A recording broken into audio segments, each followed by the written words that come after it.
Kung usapang panggilid lang, isa to sa mga pinaka-legendary. Dito, pinakamaraming championship. Ayan o, nakalagay o. Yummy! May bago na naman tayong dagdag dito sa 01 Moto na pampabilis. Yes!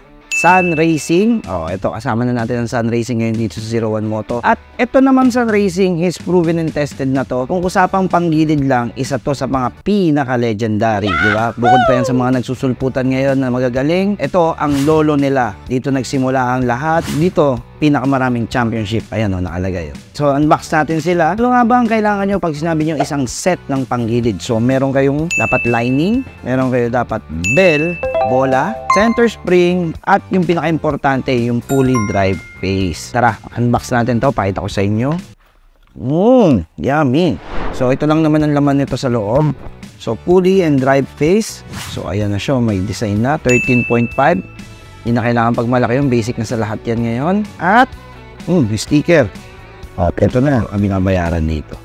Ayan, no. Yung dalagyan ng bola. Ito talaga yung nagdadala. Look at the detail. Diba? So, hindi ko na masyado ibibida pa sa inyo si Sun Racing dahil sobrang nang dami nang napatunayan nitong produkto na to. No need na. Kayo na lang ang dapat talagang sumubo. Available na yan dito sa 01 Moto. At sa mga gustong sumagad, meron din tayong available na Forged Torque Drive from Sun Racing. Yan yung tinatawag natin top speed breaker. So, pagtapos nito ilagay sa unahan, lagay mo yon. At kung di ka pa nakontento, paremap mo pa, lagyan mo pa ng tambucho. Diba? So, may bago tayong pampabilis dito sa 01 Moto. Sun Racing, available yan sa PCX, sa Click, sa ADB, Aerox, NMAX, Mio, at iba-iba pang mga scooter. Let's go, Sun!